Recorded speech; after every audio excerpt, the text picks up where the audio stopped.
বাংলা সাহিত্যের রোমাঞ্চকর কিছু গল্প দিয়ে সাজানো আমাদের এই বিশেষ নিবেদন সানডে সাসপেন্স। সাহিত্যিক অধ্যাপক নারায়ণ গঙ্গোপাধ্যায় জন্মেছিলেন 1919 সালে।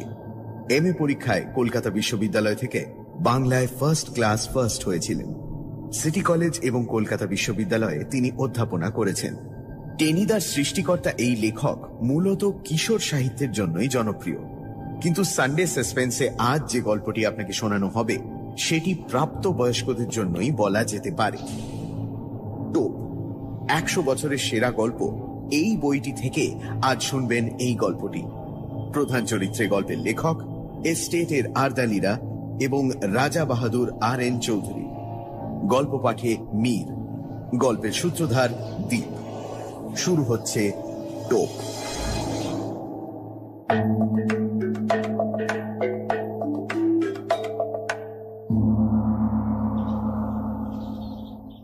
সকালে একটা পার্সেল এসে পৌঁছেছে।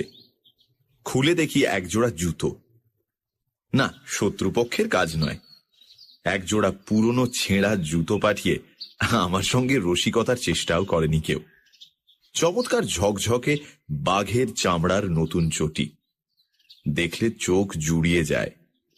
পায়ে দিতে লজ্জা বোধ হয় দস্তুর মতো, ইচ্ছে করে বিছানায় শুইয়ে রাখি। কিন্তু জুতো জোড়া পাঠালো কে? কোথাও অর্ডার দিয়েছিলাম বলেও তো মনে পড়ছে না। আর বন্ধুদের সবকটাকেই তো চিনি। বিনামূল্যে এমন এক জোড়া জুতো পাঠানোর মতো দরাজ মেজাজ এবং ট্যাঁক কারুর আছে বলেও জানি না। তাহলে ব্যাপারটা কি? খুব আশ্চর্য হব কিনা ভাবছি, এমন সময় একখানা সবুজ রঙের কার্ড চোখে পড়ল। উইথ বেস্ট কমপ্লিমেন্টস অফ রাজা বাহাদুর N.R. চৌধুরী, রামগঙ্গা এস্টেট। আর তখনই মনে পড়ে গেল। মনে পড়ল 8 মাস আগেকার এক আরণ্যক ইতিহাস, একটি বিচিত্র শিকার কাহিনী। রাজা বাহাদুরের সঙ্গে আলাপের ইতিহাসটা ঘোলাটে, সূত্রগুলো এলোমেলো। যতদূর মনে হয় আমার এক সহপাঠী তার এস্টেটে চাকরি করত। তারই যোগাযোগে রাজা বাহাদুরের এক জন্মবাসরে আমি একটা কাব্য সম্বর্ধনা জ্ঞাপন করেছিলাম। ঈশ্বর গুপ্তের অনুপ্রাস চুরি করে যে প্রশস্তি রচনা করেছিলাম তার 2টো লাইন এইরকম: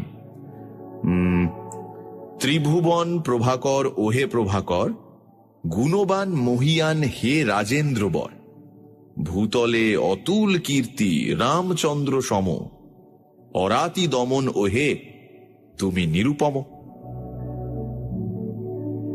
কাব্যচর্চার ফললাভ হলো একেবারে নগদ নগদ। পড়েছি আকবরের সভাসদ আব্দুর রহিম খান খানান হিন্দি কবি গঙ্গের 4 লাইন কবিতা শুনে 4 লক্ষ টাকা পুরস্কার দিয়েছিলেন। দেখলাম সে নবাবী মেজাজের ঐতিহ্যটা গুণবান মহিয়ান অরাতি দমন মহারাজ এখনো বজায় রেখেছেন। আমার মতো দিনাতি দিনের উপরেও রাজদৃষ্টি পড়ল। তিনি আমাকে ডেকে পাঠালেন, প্রায় চা খাওয়াতে লাগলেন। তারপর সামান্য একটা উপলক্ষ করে দামি একটা সোনার হাতঘড়ি উপহার দিয়ে বসলেন এক সময়। সেই থেকে রাজা বাহাদুর সম্পর্কে অত্যন্ত কৃতজ্ঞ হয়ে আছি আমি। নিছক কবিতা মেলাবার জন্য বিশেষণগুলো ব্যবহার করেছিলাম, এখন সেগুলোকেই মন প্রাণ দিয়ে বিশ্বাস করতে শুরু করেছি। রাজা বাহাদুরকে আমি শ্রদ্ধা করি, আর গুণগ্রাহী লোককে শ্রদ্ধা করাই তো স্বাভাবিক। বন্ধুরা বলে মোসাহেব, কিন্তু আমি জানি ওটা নিছক গায়ের জ্বালা। আমার সৌভাগ্যে ওদের ঈর্ষা, তা আমি পরোয়া করি না। নৌকা বাঁধতে হলে বড় গাছ দেখে বাঁধাই ভালো, অন্তত ছোটখাটো ঝড়ঝাপটার আঘাতে সম্পূর্ণ নিরাপদ। তাই মাস 8 আগে রাজা বাহাদুর যখন শিকারে তার সহযাত্রী হওয়ার জন্য আমাকে নিমন্ত্রণ জানালেন, তখন আমি ঠেলতে পারলাম না। কলকাতার সমস্ত কাজকর্ম ফেলে ঊর্ধ্বশ্বাসে বেরিয়ে পড়া গেল। তাছাড়া গোরা সৈন্যদের মাঝে মাঝে রাইফেল উঁচিয়ে শকুন মারতে দেখা ছাড়া শিকার সম্বন্ধে কোনো স্পষ্ট ধারণাই নেই আমার। সেদিক থেকেও মনের ভেতরে গভীর এবং নিবিড় একটা প্রলোভন ছিল।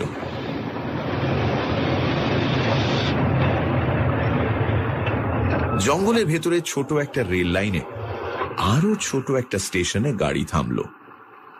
নামবার সঙ্গে সঙ্গে সোনালি তকমা আটা ঝকঝকে পোশাক পরা আরদালি এসে সেলাম দিল আমাকে। বললে, হুজুর চলুন। স্টেশনের বাইরে মেটে রাস্তায় দেখি মস্ত একখানা গাড়ি, যার পুরো নাম রোলস রয়েস, সংক্ষেপে যাকে বলে রোজ। তার রোজই বটে।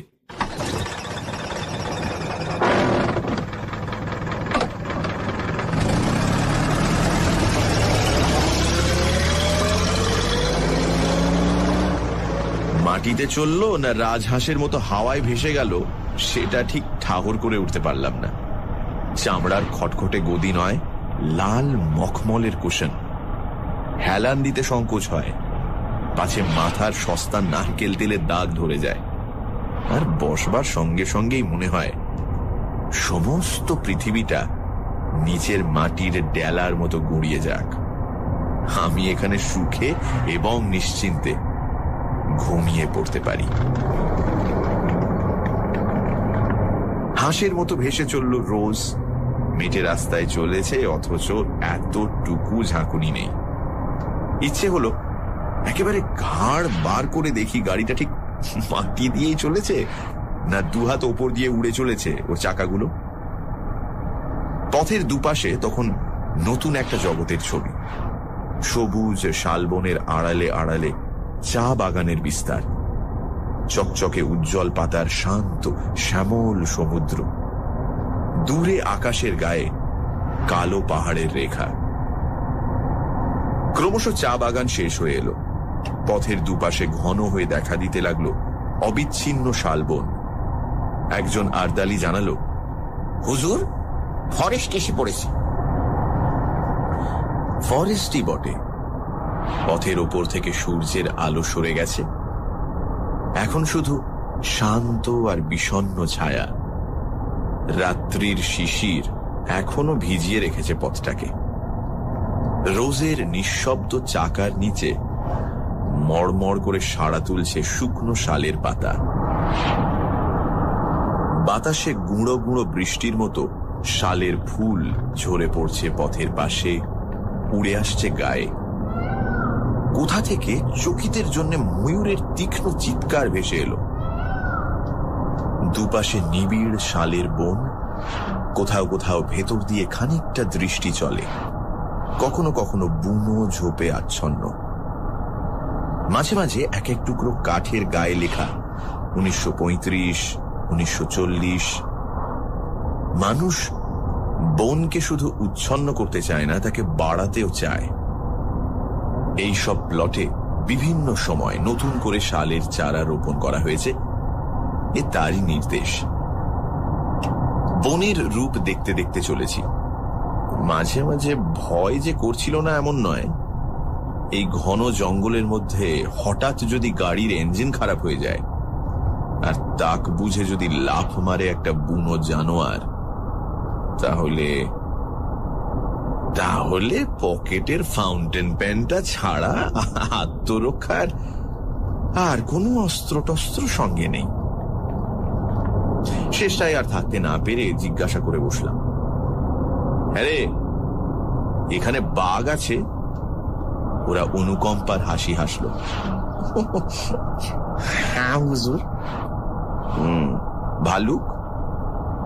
রাজা রাজরার সহবত, কাজেই যতটুকু জিজ্ঞাসা করব ঠিক ততটুকুই উত্তর। ওরা বলল, হ্যাঁ হুজুর। অজগর সাপ? জি মালিক। প্রশ্ন করার উৎসাহ ওই পর্যন্তই এসে থেমে গেল আমার। যেরকম দ্রুত উত্তর দিয়ে যাচ্ছে, তাতে কোনো প্রশ্নই যে না বলে আমাকে আশ্বস্ত করবে এমন তো মনে হচ্ছে না। যতদূর মনে হচ্ছিল গরিলা, হিপোপটেমাস, ভ্যাম্পায়ার কোনো কিছুই বাকি নেই।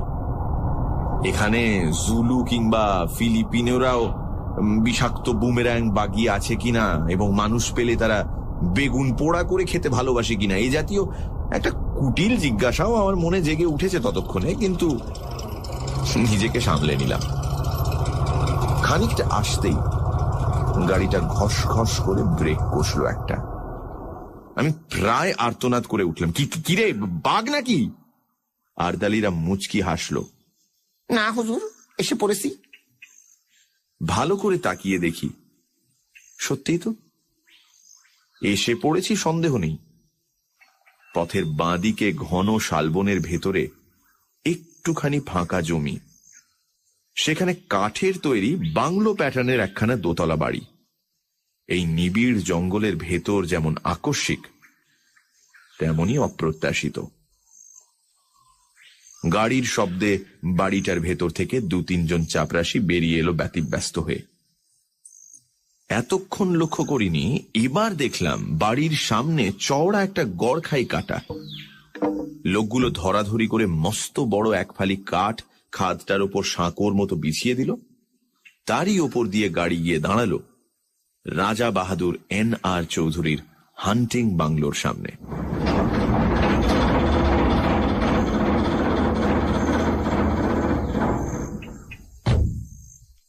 আরে আরে কি সৌভাগ্য! রাজা বাহাদুর স্বয়ং এসে বারান্দায় দাঁড়িয়েছেন আমার অপেক্ষায়। একগাল হেসে বললেন, আসুন আসুন, আপনার জন্য আমি এখনো চা পর্যন্ত খাইনি। শ্রদ্ধায় আর বিনয়ে আমার মাথা নিচু হয়ে গেল। মুখে কথা জোগালো না, শুধু বেকুবের মতো কৃতার্থের হাসি হাসলাম একগাল। রাজা বাহাদুর বললেন, এত কষ্ট করে আপনি যে আসবেন সে ভাবতেই পারিনি, বড় আনন্দ হলো। চলুন চলুন, ওপরে চলুন। এত গুণ না থাকলে কি আর রাজা হয়? একেই বলে রাজোচিত বিনয়। রাজা বাহাদুর বললেন, আগে স্নান করে রিফ্রেশড হয়ে আসুন, টি ইজ গেটিং রেডি। বয়, সাহেব কো গোসলখানে में ले जाओ। 40 বছরের দাড়িওয়ালা বয়, নিঃসন্দেহে বাঙালি, তবু হিন্দি করে হুকুমটা দিলেন রাজা বাহাদুর, কারণ ওটাই রাজকীয় দস্তুর। বয় আমাকে গোসলখানায় নিয়ে গেল। আশ্চর্য, এই জঙ্গলের ভেতরও এত নিখুঁত আয়োজন। এমন একটা বাথরুমে জীবনে আমি স্নান করিনি। ব্র্যাকেটে 3-4 খানা সদ্য পাট ভাঙা নতুন তোয়ালে, 3টে দামি সোপ কেসে 3 রকমের নতুন সাবান, র্যাকে দামি দামি তেল, লাইম জুস, অতিকায় বাথটাব, ওপরে ঝাঁঝরি, নিচে টিউবওয়েল থেকে পাম্প করে এখানে ধারা স্নানের ব্যবস্থা। একেবারে রাজকীয় কারবার। কে বলবে এটা কলকাতার গ্র্যান্ড হোটেল নয়?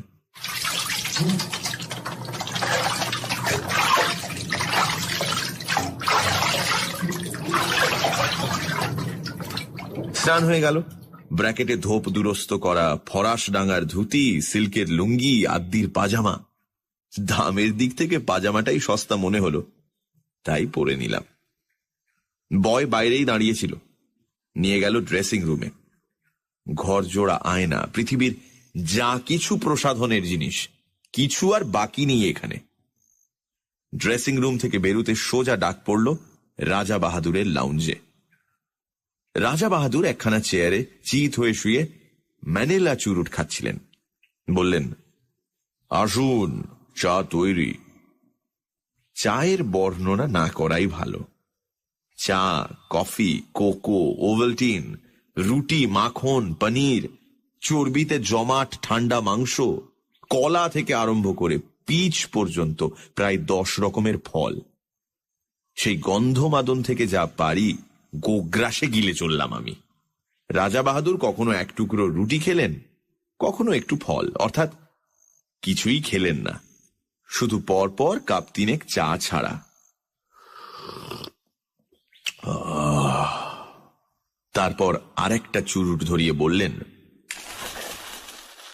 একবার জানলা দিয়ে চেয়ে দেখুন। দেখলাম। প্রকৃতির এমন অপূর্ব রূপ জীবনে আর দেখিনি। ঠিক জানলার নিচেই মাটিটা খাড়া 300-400 ফুট নেমে গেছে। বাড়িটা যেন ঝুলে আছে সেই রাক্ষসের শূন্যতার উপর। তলায় দেখা যাচ্ছে ঘন জঙ্গল, তার মাঝ দিয়ে পাহাড়ি নদীর একটা সংকীর্ণ নীলোজ্জ্বল রেখা। যতদূর দেখা যায় বিস্তীর্ণ অরণ্য চলেছে প্রসারিত হয়ে, তার সীমান্তে নীল পাহাড়ের প্রহরা। আমার মুখ দিয়ে বেরুল, চমৎকার। রাজা বাহাদুর বললেন, রাইট, আপনারা কবি মানুষ, আপনাদের তো ভালো লাগবেই। আমারই মাঝে মাঝে কবিতা লিখতে ইচ্ছে করে মশাই, কিন্তু নিচের ওই যে জঙ্গলটি দেখতে পাচ্ছেন, ওটি বড় সুবিধের জায়গা নয়। টেরাইয়ের ওয়ান অফ দি ফিয়ার্সেস্ট ফরেস্টস, একেবারে প্রাগ ঐতিহাসিক হিংস্রতার রাজত্ব। আমি সভয়ে জঙ্গলটার দিকে তাকালাম। ওয়ান অফ দ্য ফিয়ার্সেস্ট, কিন্তু ভয় পাওয়ার মতো কিছু তো দেখতে পাচ্ছি না। 400 ফুট নিচে ওই অতিকায় জঙ্গলটাকে একটা নিরবচ্ছিন্ন বেঁটে গাছের ঝোপ বলে মনে হচ্ছে। নদীর রেখাটাকে দেখাচ্ছে উজ্জ্বল একখানা পাতার মতো। আশ্চর্য সবুজ, আশ্চর্য সুন্দর। অফুরন্ত রোদে ঝলমল করছে অফুরন্ত প্রকৃতি। পাহাড়টা যেন গাঢ় নীল রং দিয়ে আঁকা। মনে হয় উপর থেকে ঝাঁপ দিয়ে পড়লে ওই স্তব্ধ গম্ভীর অরণ্য যেন আদর করে বুকে টেনে নেবে, রাশি রাশি পাতার একটা নরম বিছানার উপর।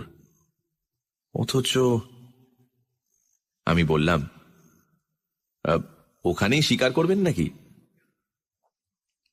খেপেছেন? নামবো কি করে? দেখছেন তো পেছনে 400 ফুট খাড়া পাহাড়। আজ পর্যন্ত ওখানে কোনো শিকারীর বন্দুক গিয়ে পৌঁছয়নি। তবে হ্যাঁ, ঠিক শিকার করি না বটে, আমি মাঝে মাঝে মাছ ধরি ওখান থেকে। মাছ ধরেন? আমি হাঁ করলাম। মাছ ধরেন কি রকম? ওই নদী থেকে নাকি? সেটা ক্রমশ প্রকাশ্য, দরকার হলে পরে দেখতে পাবেন।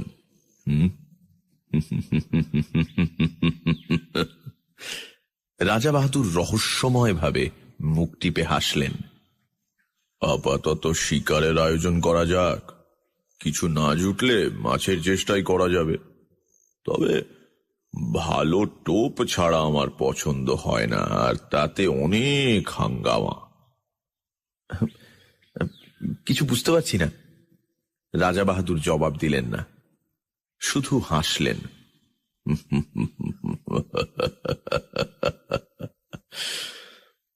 তারপর ম্যানিলা চুরুটের খানিকটা সুগন্ধি ধোঁয়া ছড়িয়ে বললেন, আপনি রাইফেল ছুঁড়তে জানেন? বুঝলাম কথাটি চাপা দিতে চাইছেন। সঙ্গে সঙ্গে জিওভাকে দমন করে ফেললাম। এর পরে আর কিছু জিজ্ঞেস করাটা সঙ্গত হবে না, শোভনও নয়। সেটা কোর্ট ম্যানারের বিরোধী। রাজা বাহাদুর আবার বললেন, রাইফেল ছুঁড়তে পারেন? বললাম, ছেলেবেলায় এয়ারগান ছুঁড়েছি। রাজা বাহাদুর হেসে উঠলেন। তা বটে, আপনারা কবি মানুষ, ওসব অস্ত্র শস্ত্রের ব্যাপার আপনাদের মানায় না। আমি অবশ্য 12 বছর বয়সে রাইফেল হাতে তুলে নিয়েছিলাম। আপনি চেষ্টা করে দেখুন না, কিছু শক্ত ব্যাপার নয়। উঠে দাঁড়ালেন রাজা বাহাদুর, ঘরের একদিকে এগিয়ে গেলেন। তাকে অনুসরণ করে আমি দেখলাম এ শুধু লাউঞ্জ নয়, রীতিমতো একটা ন্যাচারাল মিউজিয়াম এবং অস্ত্রাগার। খাওয়ার টেবিলেই নিমগ্ন ছিলাম বলে এতক্ষণ দেখতে পাইনি, নইলে এর আগেই চোখে পড়া উচিত ছিল। চারিদিকে সারি সারি নানা আকারের আগ্নেয়াস্ত্র, গোটা চারেক রাইফেল, ছোট বড় নানা রকম চেহারা। একটা হুকের সঙ্গে খাপে আঁটা একজোড়া রিভলভার ঝুলছে। তার পাশেই ঝুলছে খোলা একখানা লম্বা শেফিল্ডের তলোয়ার। সূর্যের আলোর মতো তার ফলার নিষ্কলঙ্ক রং। মোটা চামড়ার বেল্টে ঝকঝকে পেতলের কার্তুজ, রাইফেলের, রিভলভারের। জরিদার খাপে খানতিনেক নেপালি ভোজালি, আর দেয়ালের গায়ে হরিণের মাথা, ভালুকের মুখ, নানা রকমের চামড়া, বাঘের, সাপের, হরিণের, গো সাপের। একটা টেবিলে অতিকায় হাতির মাথা, দুটো বড় বড় দাঁত এগিয়ে আছে সামনের দিকে। বুঝলাম এরা রাজা বাহাদুরের বীর কীর্তির নিদর্শন।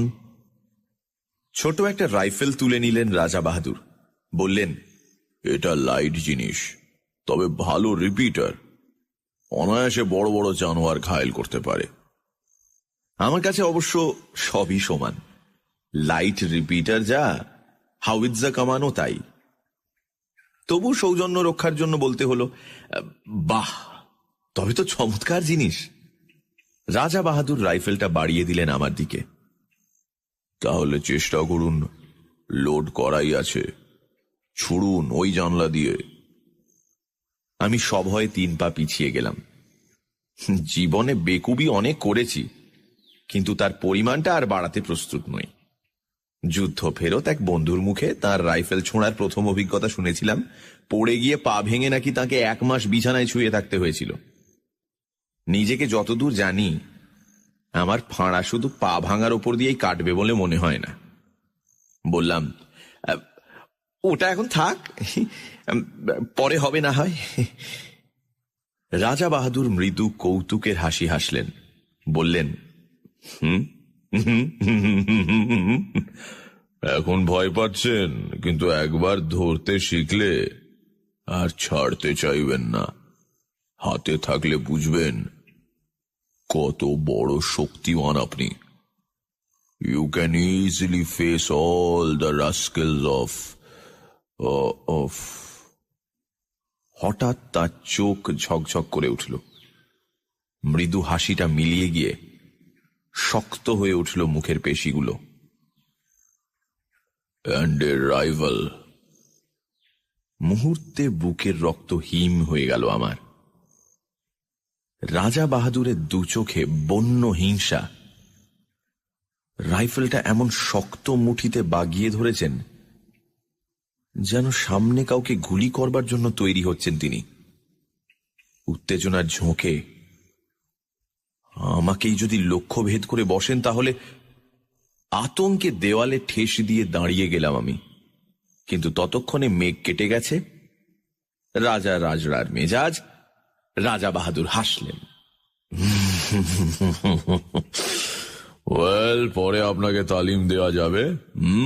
সবই তো রয়েছে, যেটা খুশি আপনি ট্রাই করতে পারেন।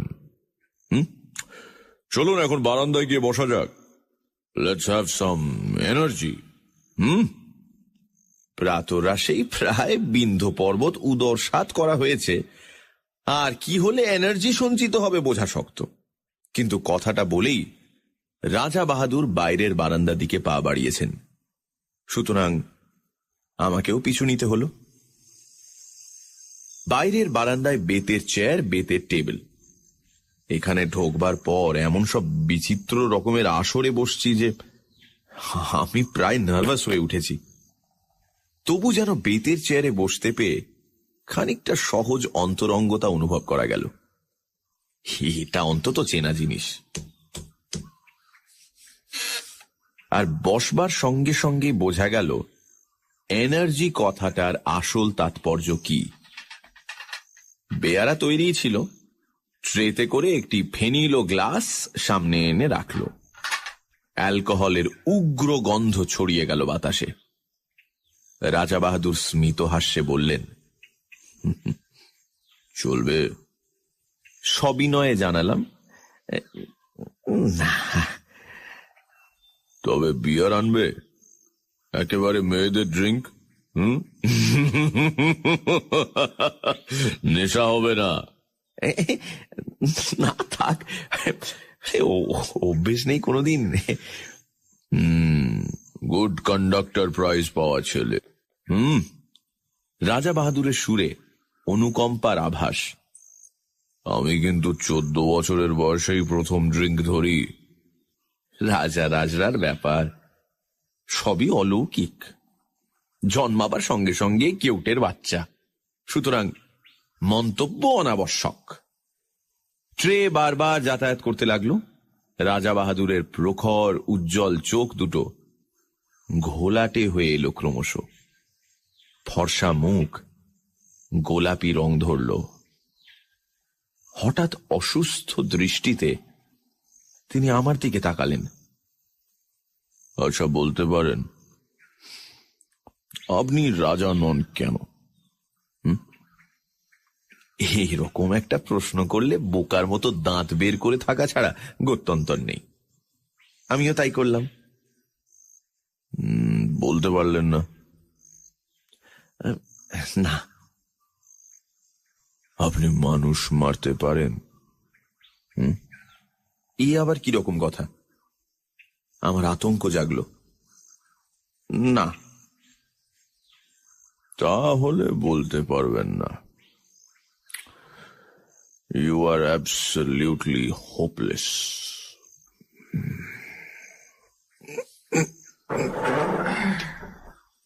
উঠে দাঁড়িয়ে ঘরের দিকে পা বাড়ালেন রাজা বাহাদুর। বলে গেলেন, I pity you, I pity you. বুঝলাম নেশাটা চড়েছে। আমি আর কথা বাড়ালাম না, চুপ করে বসে রইলাম সেখানেই। খানিক পরেই ঘরের ভেতরে নাক ডাকার শব্দ।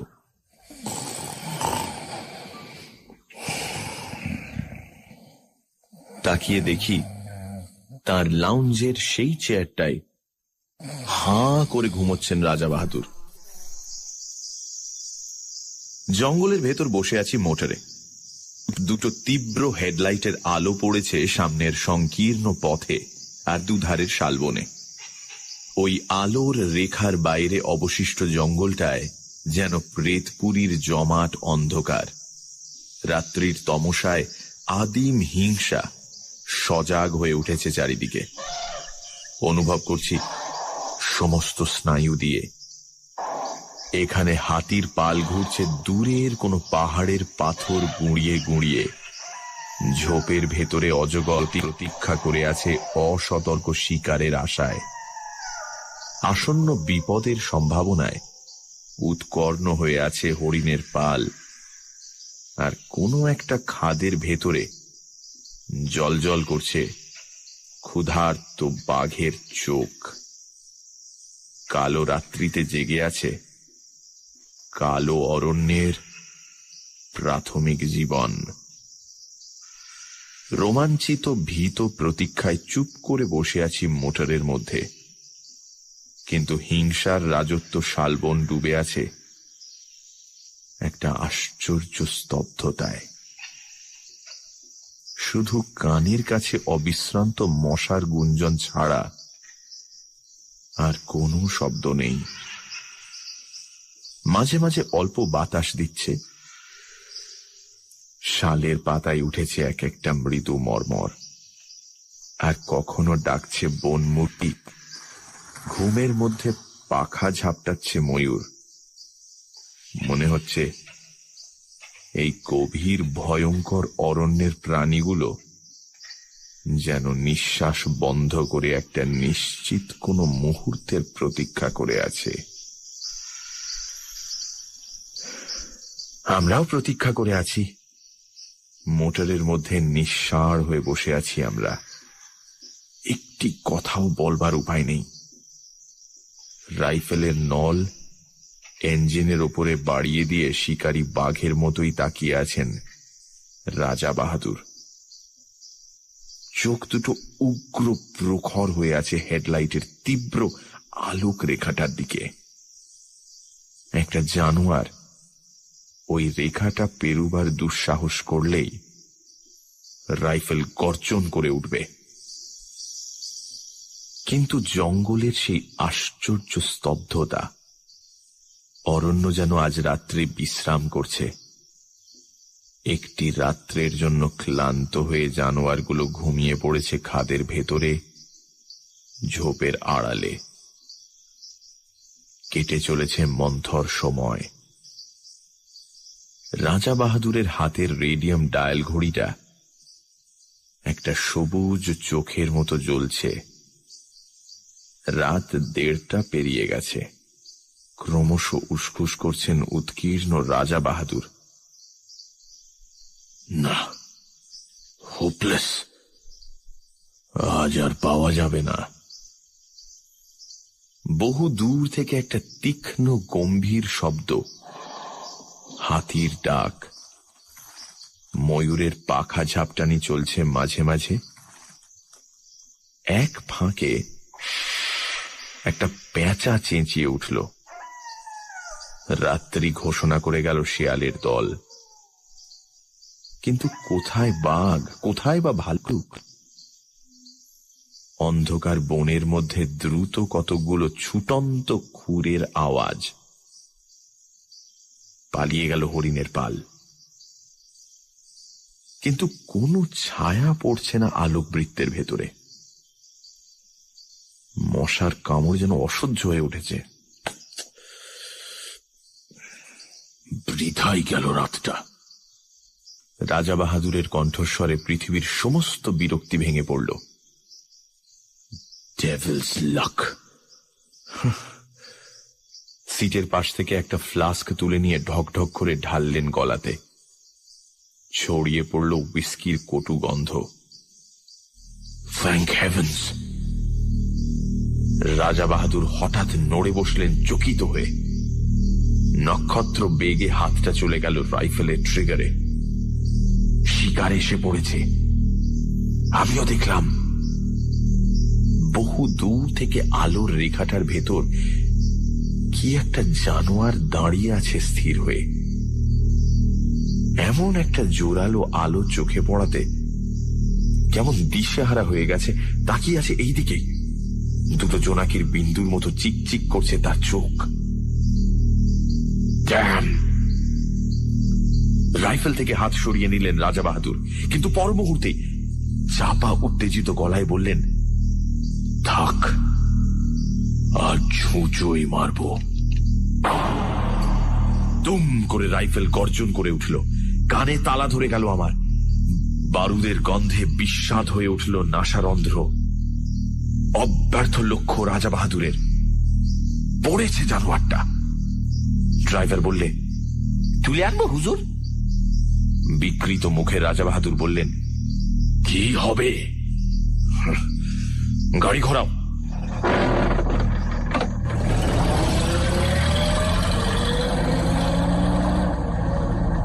রেডিয়াম ডায়ালের সবুজ আলোয় রাত 3টে। গাড়ি ফিরে চলল হান্টিং বাংলোর দিকে।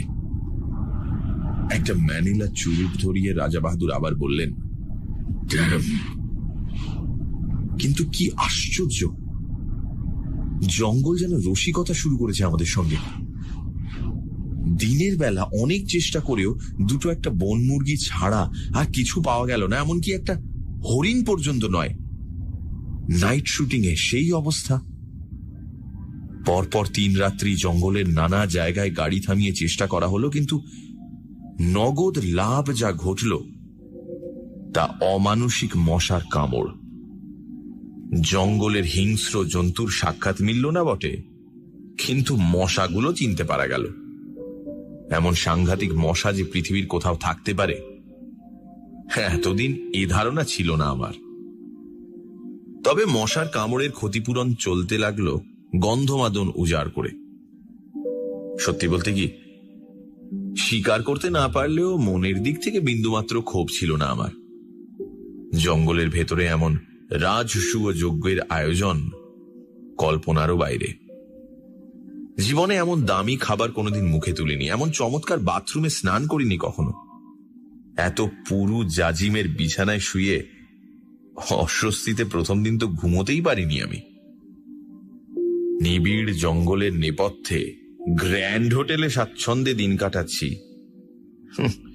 শিকার না হলেও কণামাত্র ক্ষতি নেই আমার। প্রত্যেক দিনই লাউঞ্জে চা খেতে খেতে 400 ফুট নিচেকার ঘন জঙ্গলটার দিকে চোখ পড়ে। সকালের আলো উদ্ভাসিত শ্যামলতা দিগন্ত পর্যন্ত বিস্তীর্ণ হয়ে আছে অপরূপ প্রসন্নতায়। One of the fiercest forests. বিশ্বাস হয় না। তাকিয়ে তাকিয়ে দেখি বাতাসে আকার অবয়বহীন পত্রাবরণ সবুজ সমুদ্রের মতো দুলছে, চক্র দিচ্ছে পাখির দল। এখান থেকে মৌমাছির মতো দেখায় পাখিগুলোকে। জানলার ঠিক নিচেই ইস্পাতের ফলার মতো পাহাড়ি নদীটার নীলিমোজ্জ্বল রেখা দুটো একটা নুড়ি ঝকমক করে মণিখণ্ডের মতো। বেশ লাগে।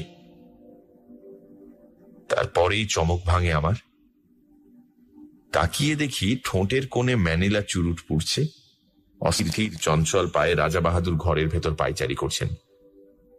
চোখে মুখে একটা চাপা আক্রোশ, ঠোঁট দুটোয় নিষ্ঠুর কঠিনতা।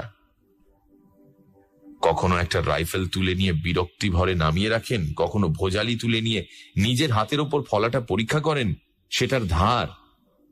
আবার কখনো বা জানলার সামনে খানিকক্ষণ স্থির দৃষ্টিতে তাকিয়ে থাকেন নিচের জঙ্গলটার দিকে। আজ 3 দিন থেকে উল্লেখযোগ্য একটা কিছু স্বীকার করতে পারেননি। ক্ষোভে তার দাঁতগুলো কড়মড় করতে থাকে। তারপরেই বেরিয়ে যান এনার্জি সংগ্রহের চেষ্টায়। বাইরের বারান্দায় গিয়ে হাঁক দেন, ব্যাগ। কিন্তু পরের পয়সায় রাজভোগ খেয়ে এবং রাজোচিত বিলাস করে বেশি দিন কাটানো আর সম্ভব নয় আমার পক্ষে। রাজা বাহাদুরের অনুগ্রহ একটি দামি জিনিস বটে, কিন্তু কলকাতায় আমার ঘর সংসার আছে, একটা দায়িত্ব আছে তার। সুতরাং 4র্থ দিন সকালে কথাটা আমাকে পারতে হলো।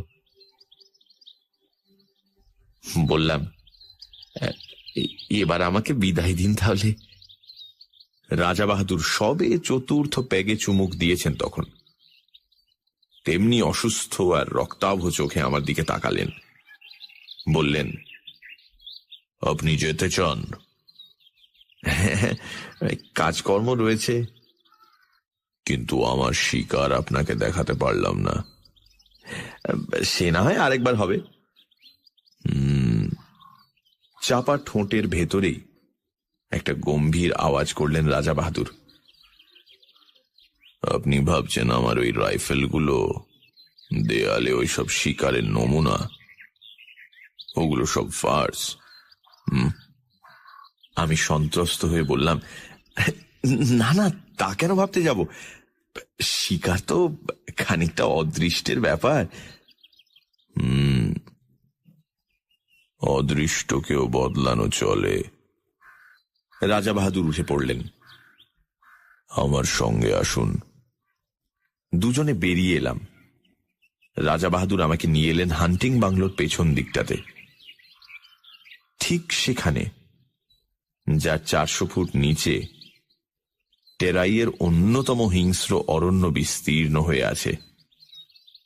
এখানে আসতে আরেকটা নতুন জিনিস চোখে পড়ল। দেখি কাঠের একটা রেলিং দেওয়া সাঁকোর মতন জিনিস সেই সীমাহীন শূন্যতার ওপরে প্রায় 15-16 হাত প্রসারিত হয়ে আছে। তার পাশে 2 বড় বড় কাঠের চাকা, তাদের সঙ্গে 2 জোড়া মোটা কাছি জড়ানো। ব্যাপারটা কি ঠিক বুঝতে পারলাম না। আসুন। রাজা বাহাদুর সেই ঝুলন্ত সাঁকোটার উপর গিয়ে দাঁড়ালেন। আমিও গেলাম তার পেছন পেছন। একটা আশ্চর্য বন্দোবস্ত। ঠিক সাঁকোটার নিচেই পাহাড়ি নদীটার রেখা, নুড়ি মেশানো সংকীর্ণ বালু তট তার দুপাশে। তাছাড়া জঙ্গল আর জঙ্গল। নিচে তাকাতে আমার মাথা ঘুরে গেল। রাজা বাহাদুর বললেন, জানেন এসব কি? না। আমার মাছ ধরবার বন্দোবস্ত। এর কাজ খুব গোপনে। নানা হাঙ্গামা আছে, কিন্তু অব্যর্থ। ঠিক বুঝতে পারছি না। আজ রাত্রেই বুঝতে পারবেন। শিকার দেখাতে আপনাকে ডেকে এনেছি। নতুন একটা শিকার দেখাবো, কিন্তু কোনো দিন এর কথা কারো কাছে প্রকাশ করতে পারবেন না। কিছু না বুঝেই মাথা নাড়লাম। না। তাহলে আজ রাতটা অবধি থাকুন। কাল সকালেই আপনার গাড়ির ব্যবস্থা করব। রাজা বাহাদুর আবার হান্টিং বাংলোর সম্মুখের দিকে এগোলেন। কাল সকালের পর এমনিতেই আপনার আর এখানে থাকা চলবে না। একটা কাঠের সাঁকো, 2 কপিকলের মতো জিনিস মাছ ধরার ব্যবস্থা। কাউকে বলা যাবে না এবং কাল সকালেই চলে যেতে হবে। সবটা মিলিয়ে যেন রহস্যের খাস মহল একেবারে। আমার আমার কেমন এলোমেলো লাগতে লাগলো সমস্ত, কিন্তু ভালো করে জিজ্ঞাসা করতে পারলাম না। রাজা বাহাদুরকে বেশি প্রশ্ন করতে কেমন অস্বস্তি লাগে আমার, অনধিকার চর্চা মনে হয়। বাংলোর সামনে 3-4টে ছোট ছোট নোংরা ছেলে মেয়ে খেলা করে বেড়াচ্ছে। হিন্দুস্তানি কিপারটা এওয়ারি সম্পত্তি। কিপারটাকে সকালে রাজা বাহাদুর শহরে পাঠিয়েছেন। কিছু দরকারি জিনিসপত্র কিনে কাল সে ফিরবে। ভারী ভারী বিশ্বাসী আর অনুগত লোক। মাতৃহীন ছেলে মেয়েগুলো সারা দিন হুটোপাটি করে ডাকবাংলোর সামনে। রাজা বাহাদুর বেশ অনুগ্রহের চোখে দেখেন ওদের। দোতলার জানলা থেকে পয়সা, রুটি কিংবা বিস্কুট ছুঁড়ে দেন। নিচে ওরা সেগুলো নিয়ে কুকুরের মতো লোফালুফি করে। রাজা বাহাদুর তাকিয়ে তাকিয়ে দেখেন সকৌতুকে। আজও ছেলে মেয়েগুলো হুল্লোড় করে তার চারিপাশে এসে ঘিরে দাঁড়ালো। বললে, হুজুর সেলাম। রাজা বাহাদুর পকেটে হাত দিয়ে কতগুলো পয়সা ছড়িয়ে দিলেন ওদের ভেতরে। হরির লুঠের মতো কাড়াকাড়ি পড়ে গেল। বেশ ছেলে মেয়েগুলি, 2 থেকে 8 বছর পর্যন্ত বয়স। আমার ভারী ভালো লাগে ওদের। আরণ্যক জগতের শাল শিশুদের মতো সতেজ আর জীবন্ত প্রকৃতির ভেতর থেকে প্রাণ আহরণ করে যেন বড় হয়ে উঠেছে। সন্ধ্যায় ডিনার টেবিলে বসে আমি বললাম, আজ রাত্রে মাছ ধরবার কথা আছে আপনার। চোখের কোণা দিয়ে আমার দিকে তাকালেন রাজা বাহাদুর। লক্ষ্য করেছি আজ সমস্ত দিন বড় বেশি মদ খাচ্ছেন আর ক্রমাগত চুরুট টেনে চলেছেন। ভালো করে আমার সঙ্গে কথা পর্যন্ত বলেননি। ভেতরে ভেতরে কিছু একটা ঘটে চলেছে তাঁর। রাজা বাহাদুর সংক্ষেপে বললেন, আমি সসংকোচে জিজ্ঞাসা করলাম, কখন হবে? এক মুখ ম্যানিলা চুরুটের ধোঁয়া ছড়িয়ে তিনি জবাব দিলেন, সময় হলে ডেকে পাঠাবো। এখন আপনি গিয়ে শুয়ে পড়ুন, স্বচ্ছন্দে কয়েক ঘন্টা ঘুমিয়ে নিতে পারেন। শেষ কথাটা পরিষ্কার আদেশের মতো শোনালো। বুঝলাম আমি বেশিক্ষণ আর তার সঙ্গে কথা বলি এ তিনি চান না। তাড়াতাড়ি শুয়ে পড়তে বলাটা অতিথি পরায়ণ গৃহস্থের অনুনয় নয়, রাজার নির্দেশ, এবং সে নির্দেশ পালন করতে বিলম্ব না করাই ভালো। কিন্তু অতি নরম জাজিমের বিছানায় শুয়েও ঘুম আসছে না। মাথার ভিতর আবর্তিত হচ্ছে অসংলগ্ন চিন্তা। মাছ ধরা,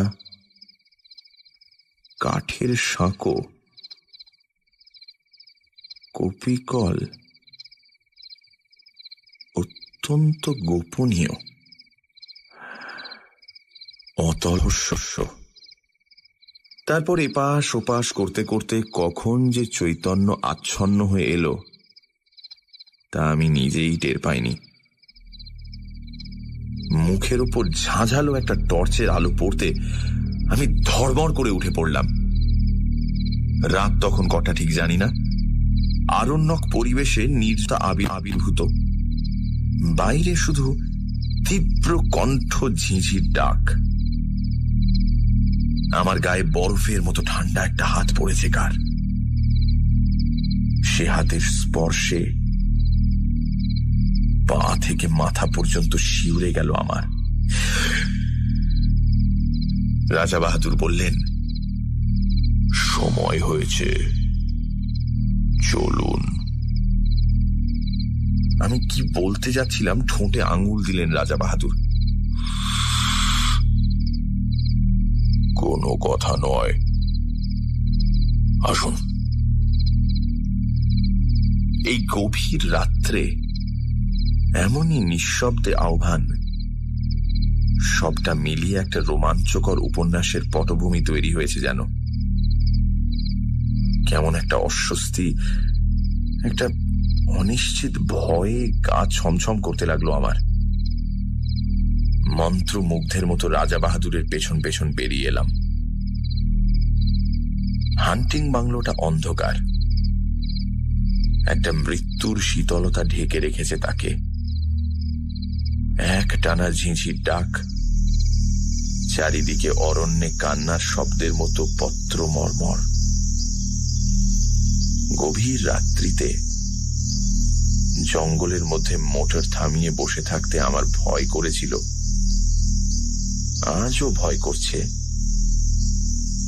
কিন্তু এ ভয়ের চেহারা আলাদা। এর মধ্যে আরেকটা কি যেন মিশে আছে, ঠিক বুঝতে পারছি না, অথচ পাও সরতে চাইছে না আমার। মুখের উপরে একটা টর্চের আলো, রাজা বাহাদুরের হাতের স্পর্শটা বরফের মতো ঠান্ডা, ঠোঁটে আঙুল দিয়ে নীরবতার সেই দুর্বোধ্য কুটির সংকেত। টর্চের আলোয় পথ দেখিয়ে রাজা বাহাদুর আমাকে সেই ঝুলন্ত সাঁকোটার কাছে নিয়ে এলেন। দেখি তার উপরে শিকারের আয়োজন, দুখানা চেয়ার পাতা, দুটো তৈরি রাইফেল, দুজন বেয়ারা, একটা কপি কলের চাকা ঘুরিয়ে কি একটা জিনিস নামিয়ে দিচ্ছে নিচের দিকে। এক মুহূর্তের জন্য রাজা বাহাদুর তার 9 সেলের হান্টিং টর্চটা নিচের দিকে ফ্ল্যাশ করলেন। প্রায় 250 ফুট নিচে সাদা পুটলির মতো কি একটা জিনিস কপি কলের দড়ির সঙ্গে নেমে যাচ্ছে দ্রুত বেগে। আমি বললাম, ওটা কি রাজা বাহাদুর? মাছের টোপ। কিন্তু এখনো কিছু বুঝতে পারছি না। একটু পরে বুঝবেন, এখন চুপ করুন। এবারে স্পষ্ট ধমক দিলেন আমাকে। মুখ দিয়ে ভক ভক করে হুইস্কির তীব্র গন্ধ বেরোচ্ছে। রাজা বাহাদুর প্রকৃতিস্থ নেই, আর কিছুই বুঝতে পারছি না আমি। আমার মাথার ভিতর সব যেন গন্ডগোল হয়ে গেছে। একটা দুর্বোধ্য নাটকের নির্বাক দ্রষ্টার মতো রাজা বাহাদুরের পাশের চেয়ারটাতে আসন নিলাম আমি। ওদিকে ঘন কালো বনান্তের উপর ভাঙা চাঁদ দেখা দিল। তার খানিকটা ম্লান আলো এসে পড়ল 400 ফুট নিচের নদীর জলে, তার ছড়ানো মণিখণ্ডের মতো নুড়িগুলোর উপরে। আবছা ভাবে যেন দেখতে পাচ্ছি কপিকলের দড়ির সঙ্গে বাঁধা সাদা পুঁটলিটা অল্প অল্প নড়ছে বালির উপরে। এক হাতে রাজা বাহাদুর রাইফেলটা বাগিয়ে ধরে আছেন, আরেক হাতে মাঝে মাঝে আলো ফেলছেন নিচের পুঁটলিটায়। চকিত আলোয় যেটুকু মনে হচ্ছে পুঁটলিটা যেন জীবন্ত, অথচ কি জিনিস কিছু বুঝতে পারছি না। এ নাকি মাছের টোপ? কিন্তু কি এ মাছ? আর এই কিসের টোপ? আবার সেই স্তব্ধতার প্রতীক্ষা। মুহূর্ত কাটছে, মিনিট কাটছে, ঘন্টা কাটছে। রাজা বাহাদুরের টর্চের আলো বারে বারে পিছলে পড়ছে নিচের দিকে। দিগন্ত প্রসার হিংস্র অরণ্য ভাঙা ভাঙা জ্যোৎস্নায় দেখাচ্ছে তরঙ্গিত একটা সমুদ্রের মতো। নিচের নদীটা ঝকঝক করছে যেন একখানা খাপ খোলা তলোয়ার। অবাক বিস্ময়ে আমি বসে আছি। মিনিট কাটছে, ঘন্টা কাটছে, টোপ ফেলে মাছ ধরছেন রাজা বাহাদুর, অথচ সব ধোঁয়াটে লাগছে আমার। কান পেতে শুনছি ঝিঝির ডাক, দূরে হাতির গর্জন, শালপাতার মর্মর। এ প্রতীক্ষার তত্ত্ব আমার কাছে দুর্বোধ্য। শুধু হুইস্কি আর ম্যানিলা চুরুটের গন্ধ এসে লাগছে আমার। মিনিট কাটছে, ঘন্টা কাটছে, রেডিয়াম ডায়াল ঘড়ির কাঁটা চলেছে ঘুরে। ক্রমশ যেন সম্মোহিত হয়ে গেলাম, ক্রমশ যেন ঘুম এলো আমার। তারপরে হঠাৎ কানের কাছে বিকট শব্দে রাইফেল সাড়া দিয়ে উঠল। 400 ফুট নিচ থেকে উপরের দিকে উৎক্ষিপ্ত হয়ে উঠল প্রচন্ড বাঘের গর্জন। চেয়ারটা শুদ্ধ আমি ক্ষেপে উঠলাম। টর্চের আলোটা সোজা পড়ছে নুড়ি ছড়ানো বালির ডাঙাটার উপরে। পরিষ্কার দেখতে পেলাম ডোরা কাটা অতিকায় একটা বিশাল জানোয়ার সাদা পুঁটলিটার উপর একখানা থাবা চাপিয়ে দিয়ে পড়ে আছে, সাপের মতো ল্যাজ আছড়াচ্ছে অন্তিম আক্ষেপে। ওপর থেকে ইন্দ্রের বজ্রের মতো অব্যর্থ গুলি গিয়ে লেগেছে তার মাথায়। এত উপর থেকে এমন দুর্নিবার মৃত্যু নামবে আশঙ্কা করতে পারিনি। রাজা বাহাদুর সোৎসাহে বললেন, ফাতে। এতক্ষণে মাছ ধরবার ব্যাপারটা বুঝতে পেরেছি। সোৎসাহে সোল্লাসে বললাম, মাছ তো ধরলেন, ডাঙায় তুলবেন কেমন করে? ওই কপি কল দিয়ে, এই জন্যই তো ওর ব্যবস্থা। ব্যাপারটা যেমন বিচিত্র তেমনই উপভোগ্য। আমি রাজা বাহাদুরকে অভিনন্দিত করতে যাব এমন সময়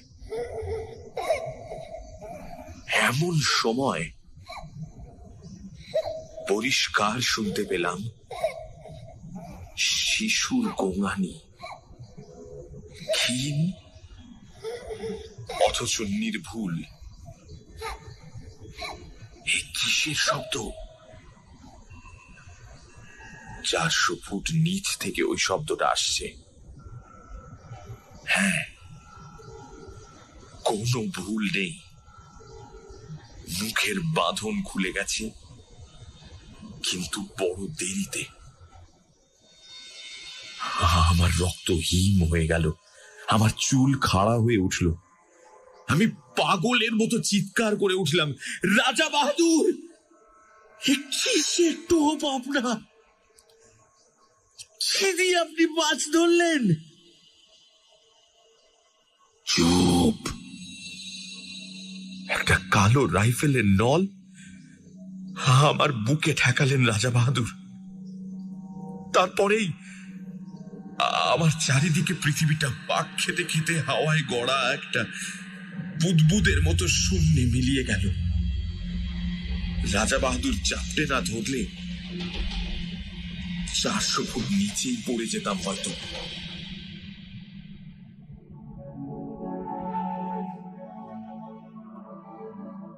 কিপারের একটা বেওয়ারিশ ছেলে যদি জঙ্গলে হারিয়ে গিয়ে থাকে তা অস্বাভাবিক নয়, তাতে কারো ক্ষতি নেই। কিন্তু প্রকাণ্ড রয়্যাল বেঙ্গল মেরেছিলেন রাজা বাহাদুর, লোককে ডেকে দেখানোর মতো। তাই 8 মাস পরে এই চমৎকার চটি জোড়া উপহার এসেছে। 8 মাস আগেকার সে রাত্রি এখন স্বপ্ন হয়ে যাওয়াই ভালো। কিন্তু এই চটি জোড়া অতি মনোরম বাস্তব। পায়ে দিয়ে একবার হেঁটে দেখলাম, যেমন নরম তেমনি আরাম।